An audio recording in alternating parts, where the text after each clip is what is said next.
Hello everyone, I am सुगम। Welcome back. तो कैसे हो आप सब? आई होप आप सब अच्छे होंगे। स्वागत है आप सभी का आपके अपने एसपी स्टडी यूट्यूब चैनल पर। तो गाइस, आज हम आपके लिए इस वीडियो में कुछ ऐसे सेंटेंसेस लाए हैं जिनको आप रोज़ाना बोलते हो। उन सारे सेंटेंसेस को आज हम इंग्लिश में देखने वाले हैं, तो आप इस वीडियो में एंड तक बने रहें।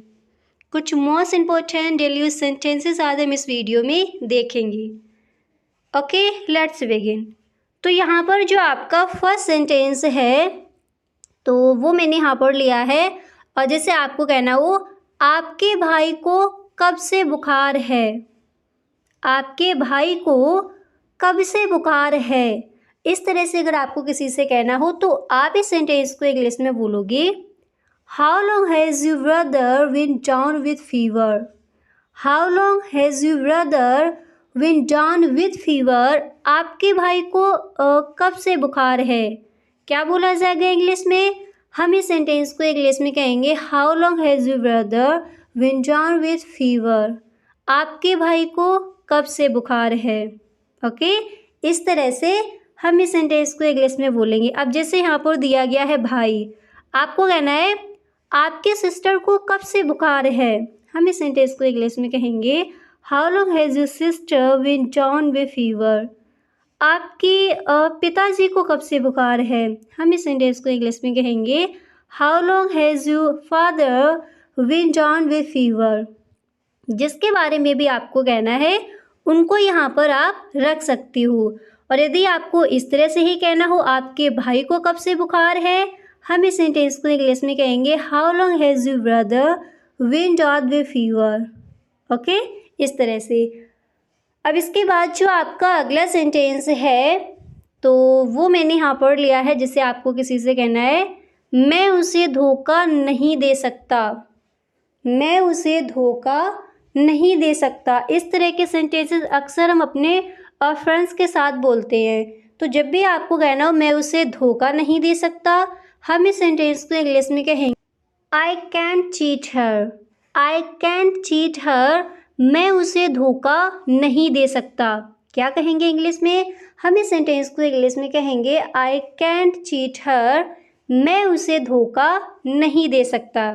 ओके, इस तरह से हम इस सेंटेंस को इंग्लिश में बोलेंगे। और जब भी कहना हो आपके भाई को कब से बुखार है, हम इस सेंटेंस को इंग्लिश में कहेंगे how long has your brother been down with fever. आपके भाई को कब से बुखार है। और जब भी कहना हो मैं उसे धोखा नहीं दे सकता, हम इस सेंटेंस को इंग्लिश में कहेंगे I can't cheat her. I can't cheat her. मैं उसे धोखा नहीं दे सकता। क्लियर? इस तरह से हम इन सेंटेंसेस को इंग्लिश में बोलेंगे। अब इसके बाद जो आपका अगला सेंटेंस है तो वो मैंने यहाँ पर लिया है, जिसे आपको कहना है क्या मुझे काफ़ी देर इंतज़ार करना पड़ेगा। क्या मुझे काफ़ी देर इंतज़ार करना पड़ेगा। अगर इस तरह से कहना हो तो आप इस सेंटेंस को इंग्लिश में कहोगे will I have to wait for a long. Will I have to wait for a long. क्या मुझे काफ़ी देर इंतज़ार करना पड़ेगा। क्या बोलेंगे इंग्लिश में? हम इस सेंटेंस को इंग्लिश में कहेंगे will I have to wait for a long. Will I have to wait for a long. क्या मुझे काफ़ी देर इंतज़ार करना पड़ेगा। ओके, इस तरह से हम इस सेंटेंस को इंग्लिश में कहेंगे। अब इसके बाद जो आपका अगला सेंटेंस है तो वो मैंने यहाँ पर लिया है, जिसे आपको ये कहना हो मुझे दांत के डॉक्टर से मिलना है। मुझे दांत के डॉक्टर से मिलना है। तो हम इस सेंटेंस को इंग्लिश में कहेंगे I want to see a dentist. I want to see a dentist. मुझे दांत के डॉक्टर से मिलना है। अब जैसे यहाँ पर सिर्फ आपको ये कहना है मुझे डॉक्टर से मिलना है, तो हम इस सेंटेंस को इंग्लिश में कहेंगे I want to see a doctor. अगर आपको इस तरह से ही कहना हो कि मुझे दांत के डॉक्टर से मिलना है, तो हम इस सेंटेंस को इंग्लिश में कहेंगे I want to see a dentist. मुझे दांत के डॉक्टर से मिलना है। क्लियर। इस तरह से हम इन सेंटेंसेस को इंग्लिश में कहेंगे। अब इसके बाद अगला सेंटेंस है आपका, जैसे आपको किसी से कहना है उसको बहुत चोट लगी है, उसको बहुत चोट लगी है, तो हम इस सेंटेंस को इंग्लिश में बोलेंगे he is badly hurt. He is badly hurt, उसको बहुत चोट लगी, हम इस तरह से कहते हैं उसको बहुत बुरी तरह से चोट लगी है। तो जब भी कहना उसको बहुत चोट लगी है या फिर उसको बहुत बुरी तरह से चोट है, हम इस सेंटेंस को इंग्लिश में कहेंगे he is badly hurt. He is badly hurt, उसको बहुत चोट लगी है। ओके, इस तरह से हम इस सेंटेंस को इंग्लिश में बोलेंगे। अब इसके बाद जो आपका अगला सेंटेंस है तो वो मैंने यहाँ पर लिया है, जैसे आपको किसी से कहना हो कल रात मुझे बुखार हो गया था। कल रात मुझे बुखार हो गया था। अगर इस तरह से आपको किसी से कहना है तो हम इस सेंटेंस को इंग्लिश में कहेंगे I had a fever last night. I had a fever last night, कल रात मुझे बुखार हो गया था। और जब भी आपको कहना उसको बहुत चोट लगी है, हम इस सेंटेंस को इंग्लिश में कहेंगे ही इज़ बैडली हर्ट। कल रात मुझे बुखार हो गया था, हम इस सेंटेंस को इंग्लिश में कहेंगे I had a fever last night. Okay, इस तरह से हम इन सेंटेंसेस को इंग्लिश में बोलेंगे। हर सेंटेंस को आप मेरे साथ बोलते चलिए, हर सेंटेंस को आपको यही याद कर लेना है। क्लियर। अब इसके बाद जो आपका अगला सेंटेंस है तो वो मैंने यहाँ पर लिया है, जैसे आपको कहना हो हम टैक्सी कर लेंगे। हम टैक्सी कर लेंगे। अगर इस तरह से कहना है हम टैक्सी कर लेंगे तो हम इस सेंटेंस को इंग्लिश में बोलेंगे we will hire a taxi. We will hire a taxi, हम टैक्सी कर लेंगे। क्या बोला जाएगा इंग्लिश में? हम इस सेंटेंस को इंग्लिश में कहेंगे we will hire a taxi. कल रात मुझे बुखार हो गया था, हम इस सेंटेंस को इंग्लिश में कहेंगे I had a fever last night. उसको बहुत चोट लगी है। हर सेंटेंस की प्रैक्टिस भी करते चलिए। हम इस सेंटेंस को इंग्लिश में कहेंगे ही इज़ बैडली हर्ट। और जब भी कहना हो मुझे दांत के डॉक्टर से मिलना है, हम इस सेंटेंस को इंग्लिश में बोलेंगे I want to see a dentist. क्या मुझे काफ़ी देर इंतज़ार करना पड़ेगा? इस सेंटेंस को अक्सर हम बोलते हैं। तो जब भी कहना हो क्या मुझे काफ़ी देर इंतज़ार करना पड़ेगा, हम इस सेंटेंस को इंग्लिश में कहेंगे will I have to wait for a long. Will I have to wait for a long, क्या मुझे काफ़ी देर इंतज़ार करना पड़ेगा? ओके, इस तरह से हम इन सेंटेंसेस को इंग्लिश में कहेंगे। अब इसके बाद अगला सेंटेंस देखते हैं। अब जैसे आपको ये कहना है मुझे गहरे रंग का फ्रेम चाहिए। मुझे गहरे रंग का फ्रेम चाहिए, तो हम इस सेंटेंस को इंग्लिश में कहेंगे I need a darker frame. I need a darker frame, मुझे गहरे रंग का फ्रेम चाहिए। अब जैसे आप इस तरह से कहते हो मुझे गहरे रंग के फ्रेम की ज़रूरत है, तभी सेंटेंस को हम इसी तरह से इंग्लिश में कहेंगे। हम इस सेंटेंस को इंग्लिश में बोलेंगे आई नीड अ डार्कर फ्रेम। मुझे गहरे रंग के फ्रेम की ज़रूरत है या फिर मुझे गहरे रंग का फ्रेम चाहिए। क्या कहेंगे इंग्लिश में? हम इस सेंटेंस को इंग्लिश में कहेंगे I need a darker frame. Clear? इस तरह से। अब इसके बाद जो आपका अगला सेंटेंस है तो वो मैंने यहाँ पर लिया है, जैसे आपको किसी से कहना हो मेरे पास कल भी पैसे नहीं थे, आज भी नहीं है। इस तरह से अगर आपको कहना हो और मेरे पास कल भी पैसे नहीं थे, आज भी नहीं है, तो हम इस सेंटेंस को इंग्लिश में कहेंगे I have never had money. I have never had money, यानी मेरे पास कभी पैसे थे ही नहीं। तो जब भी अगर इस तरह से कहना हो मेरे पास कल भी पैसे नहीं थे, आज भी नहीं है, तो हम इस सेंटेंस को इस तरह से इंग्लिश में बोल सकते हैं, I have never had money.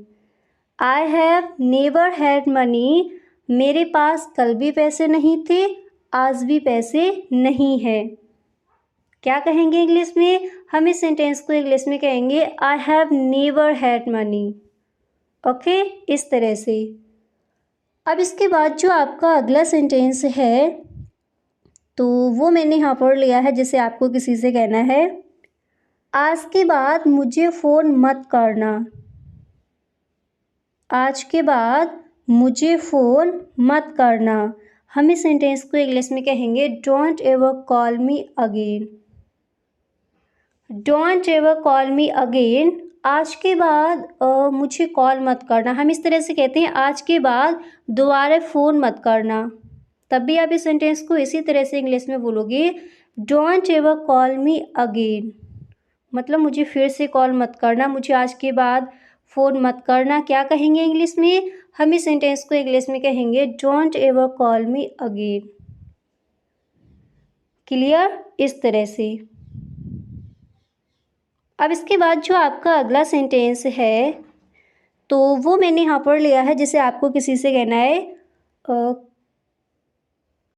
क्या हो अगर वो तुम्हारा दिल तोड़ दे तो।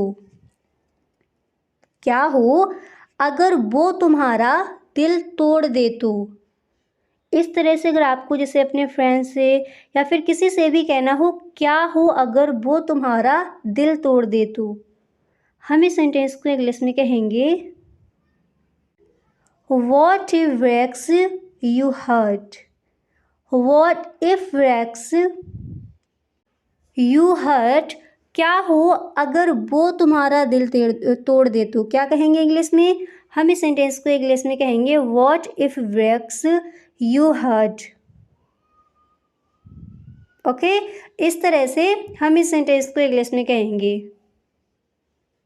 और जब भी कहना हो आज के बाद मुझे फ़ोन मत करना, हम इस सेंटेंस को इंग्लिश में बोलेंगे don't ever call me again. मेरे पास कल भी पैसे नहीं थे, आज भी नहीं है। हम इस सेंटेंस को इंग्लिश में कहेंगे I have never had money. और जब भी आपको इस तरह से कहना हो क्या हो अगर वो तुम्हारा दिल तोड़ दे तो, हम इस सेंटेंस को इंग्लिश में कहेंगे what if breaks you hurt. Clear? इस तरह से हम इन सेंटेंसेस को इंग्लिश में बोलेंगे। अब इसके बाद जो आपका अगला सेंटेंस है तो वो मैंने यहाँ पर लिया है, जैसे आपको किसी से कहना है जिंदगी हमें शायद दूसरा मौका ना दे। जिंदगी हमें शायद दूसरा मौका ना दे। अगर इस तरह से कहना हो तो हम इस सेंटेंस को इंग्लिश में बोलेंगे may be life doesn't give us another chance. May be life doesn't give us another chance, जिंदगी हमें शायद दूसरा मौका ना दे। क्या बोला जाएगा इंग्लिश में? और इस तरह के सेंटेंसेस अक्सर हम बोलते हैं। तो जब भी आपको कहना हो जिंदगी हमें शायद दूसरा मौका ना दे, हम इस सेंटेंस को इंग्लिश में कहेंगे may be life doesn't give us another chance. May be life doesn't give us another chance, जिंदगी हमें शायद दूसरा मौका ना दे। ओके, इस तरह से हम इस सेंटेंस को इंग्लिश में कहेंगे।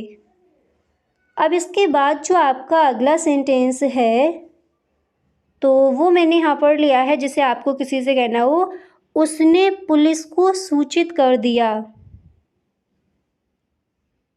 उसने पुलिस को सूचित कर दिया। हम इस सेंटेंस को इंग्लिश में कहेंगे ही इन्फॉर्मेड द पुलिस। अब जैसे यहाँ पर दिया गया है पुलिस को, अब हम कॉलेज में इस तरह से बोलते हैं उसने टीचर को सूचित कर दिया, यानी उसने टीचर को इन्फॉर्मेशन दे दी। इस तरह से हम कहते हैं, तब हम इस सेंटेंस को इंग्लिश में कहेंगे ही इन्फॉर्मेड द टीचर। उसने अध्यापक को सूचित कर दिया। क्या कहेंगे इंग्लिश में? हम इस सेंटेंस को इंग्लिश में कहेंगे ही इन्फॉर्मेड द टीचर। उसने पुलिस को सूचित कर दिया। हम इस सेंटेंस को इंग्लिश में कहेंगे ही इन्फॉर्मेड द पुलिस। क्लियर? इस तरह से हम इन सेंटेंसेस को इंग्लिश में बोलेंगे। अब इसके बाद जो आपका अगला सेंटेंस है तो वो मैंने यहाँ पर लिया है और जैसे आपको किसी से ये कहना हो, अपराधी को बरी कर दिया गया। अपराधी को बरी कर दिया गया। तो हम इस सेंटेंस को इंग्लिश में बोलेंगे, the accused was acquitted. The accused was acquitted. अपराधी को बरी कर दिया गया। इस तरह के सेंटेंसेस कभी कभी हम बोलते हैं। तो जब भी आपको इस तरह से किसी से कहना हो, अपराधी को बरी कर दिया गया, हम इस सेंटेंस को इंग्लिश में कहेंगे, the accused was acquitted. The accused was acquitted. अपराधी को बरी कर दिया गया। क्लियर? इस तरह से हम इस सेंटेंस को इंग्लिश में कहेंगे। अब इसके बाद अगला सेंटेंस देखते हैं। तो यहाँ पर जो आपका नेक्स्ट है तो वो मैंने यहाँ पर लिया है, जैसे आपको किसी से कहना है, अपने दिल को कैसे समझाऊं। अपने दिल को कैसे समझाऊं। तो हम इस सेंटेंस को इंग्लिश में कहेंगे, how do I convince my heart. How do I convince my heart. अपने दिल को कैसे समझाऊं। और इस तरह के सेंटेंसेस अक्सर हम बोलते हैं अपने कॉलेज में, ऑफिस में, फ्रेंड्स के साथ। तो जब भी आपको कहना हो अपने दिल को कैसे समझाऊं, हम इस सेंटेंस को इंग्लिश में कहेंगे, how do I convince my heart. How do I convince my heart. अपने दिल को कैसे समझाऊं। अपने आप को कैसे समझाऊं, how do I convince my self. यानी खुद को कैसे समझाऊं। ओके, इस तरह से हम इस सेंटेंस को इंग्लिश में कहेंगे। अब इसके बाद जो आपका अगला सेंटेंस है तो वो मैंने यहाँ पर लिया है, जैसे आपको किसी से कहना हो, काश उसे मेरे दुख का एहसास होता। इस तरह से अगर आपको किसी से कहना हो, काश उसे मेरे दुख का एहसास होता, तो हम इस सेंटेंस को इंग्लिश में कहेंगे, I wish he had the feel of my pain. I wish he had the feel of my pain. काश उसे मेरे दुख का एहसास होता। क्या बोला जाएगा इंग्लिश में? इस तरह के सेंटेंसेस अक्सर हम बोलते हैं, तो इसको आप अच्छे से सीख लीजिए। जब भी कहना हो काश उसे मेरे दुख का एहसास होता, हम इस सेंटेंस को इंग्लिश में कहेंगे, I wish he had the feel of my pain. I wish he had the feel of my pain. काश उसे मेरे दुख का एहसास होता। ओके, इस तरह से हम इस सेंटेंस को इंग्लिश में कहेंगे।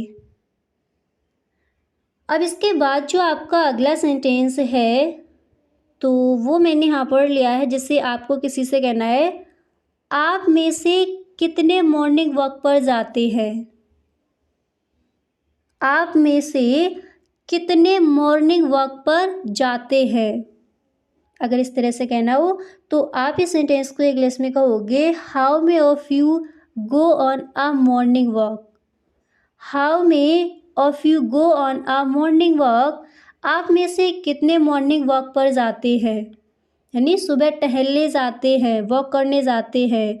तो क्या बोला जाएगा इंग्लिश में? जब भी आपको कहना हो आप में से कितने मॉर्निंग वॉक पर जाते हैं, हम इस सेंटेंस को इंग्लिश में बोलेंगे, how may of you go on a morning walk. How may of you go on a morning walk.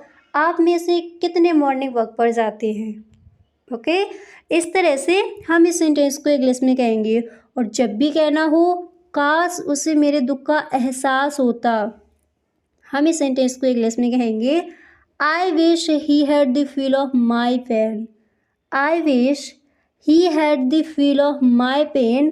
काश उसे मेरे दुख का एहसास होता। क्लियर? इस तरह से हम इस सेंटेंस को इंग्लिश में कहेंगे। अब इसके बाद जो आपका अगला सेंटेंस है तो वो मैंने यहाँ पर लिया है, जैसे आपको किसी से कहना है, तुमने कचरे को जलवाया है। तुमने कचरे को जलवाया है। तो हम इस सेंटेंस को इंग्लिश में कहेंगे you have got the garbage burned. You have got the garbage burned, तुमने कचरे को, गार्बेज को जलवाया है। क्या बोला जाएगा इंग्लिश में? हम इस सेंटेंस को इंग्लिश में कहेंगे you have got the garbage burned, तुमने कचरे को जलवाया है। क्लियर? इस तरह से हम इस सेंटेंस को इंग्लिश में कहेंगे। अब इसके बाद अगला सेंटेंस देखते हैं। अब यहाँ पर जो आपका अगला सेंटेंस है तो वो मैंने यहाँ पर लिया है, जैसे आपको किसी से कहना है मैं इस मामले में चश्मदीद गवाह हूँ। मैं इस मामले में चश्मदीद गवाह हूँ। अगर इस तरह से आपको किसी से कहना है तो आप इस सेंटेंस को इंग्लिश में कहोगे I am an eyewitness in this case. I am an eyewitness in this case, मैं इस मामले में, मैं इस केस में चश्मदीद गवाह हूँ, आई विटनेस हूँ। तो जब भी कहना हो मैं इस मामले में चश्मदीद गवाह हूँ, हम इस सेंटेंस को इंग्लिश में कहेंगे I am an eyewitness in this case. Clear? इस तरह से हम इस सेंटेंस को इंग्लिश में बोलेंगे। तो आई होप गाइस काफ़ी सारे सेंटेंसेस यहाँ पर आपको याद भी हो गए होंगे। अब कुछ सेंटेंसेस के यहाँ पर दोबारा से प्रैक्टिस कर लेते हैं ताकि हर सेंटेंस आपको अच्छे से याद हो जाए। और जितने भी सेंटेंसेस यहाँ पर आपने सीखे हैं इन सारे सेंटेंसेस को आज से आपको इंग्लिश में ही बोलना है। क्लियर? अब जैसे आपको किसी से कहना है मुझे गहरे रंग का फ्रेम चाहिए, यानी मुझे गहरे रंग के फ्रेम की ज़रूरत है, क्या कहेंगे इंग्लिश में? हम इस सेंटेंस को इंग्लिश में कहेंगे I need a darker frame. I need a darker frame, मुझे गहरे रंग के फ्रेम चाहिए। अब जैसे आपको कहना है मुझे गहरे रंग के पेन की ज़रूरत है, हम इस सेंटेंस को इंग्लिश में कहेंगे I need a darker pen, मुझे गहरे रंग के पेन की ज़रूरत है। और कोई भी चीज़ है आपको वो यहाँ पर आप अपना रख सकती हो। तो जैसे आपको यही कहना है मुझे गहरे रंग के फ्रेम की ज़रूरत है, गहरे रंग का फ्रेम चाहिए, हम इस सेंटेंस को इंग्लिश में कहेंगे I need a darker frame. एक और सेंटेंस लेते हैं। तो जैसे आपको किसी से कहना है ज़िंदगी हमें शायद दूसरा मौका ना दे, चांस ना दे। अब फटाफट से आप बता दीजिए हम इस सेंटेंस को इंग्लिश में क्या बोलेंगे? ज़िंदगी हमें शायद दूसरा मौका ना दे, दूसरा चांस ना दे, क्या कहेंगे इंग्लिश में? हम इस सेंटेंस को इंग्लिश में कहेंगे may be life doesn't give us another chance. May be life doesn't give up another chance, ज़िंदगी हमें शायद दूसरा मौका ना दे। क्या बोला जाएगा इंग्लिश में? हम इस सेंटेंस को इंग्लिश में कहेंगे may be life doesn't give us another chance. Okay, इस तरह से हम इस सेंटेंस को इंग्लिश में कहेंगे। अब जैसे आपको किसी से इस तरह से कहना हो कल रात मुझे बुखार हो गया था, क्या कहेंगे इंग्लिश में? हम इस सेंटेंस को इंग्लिश में बोलेंगे I had a fever last night. कल रात मुझे बुखार हो गया था, हम इस सेंटेंस को इंग्लिश में कहेंगे I had a fever last night. कल रात मुझे बुखार हो गया था। और जैसे आपको किसी से कहना है काश उसे मेरे दुख का एहसास होता, हम इस सेंटेंस को इंग्लिश में कहेंगे I wish he had the feel of my pain. I wish he had the feel of my pain, काश उसे मेरे पेन का एहसास होता, मेरे दुख का एहसास होता। ओके, इस तरह से हम इन सेंटेंसेस को इंग्लिश में कहेंगे। और जब भी कहना हो अपने दिल को कैसे समझाऊं, क्या कहेंगे इंग्लिश में? हम इसको इंग्लिश में कहेंगे how do I convince my heart. How do I convince my heart, अपने दिल को कैसे समझाऊं। तो इस तरह से हम इन सेंटेंसेस को इंग्लिश में कहेंगे। तो गाइस आज के लिए बस इतना ही। अब मिलते हैं नेक्स्ट वीडियो में। अगर आपको सच में वीडियो अच्छा लगा है तो आप इस वीडियो को एक लाइक ज़रूर कर दें। Okay, thank you so much.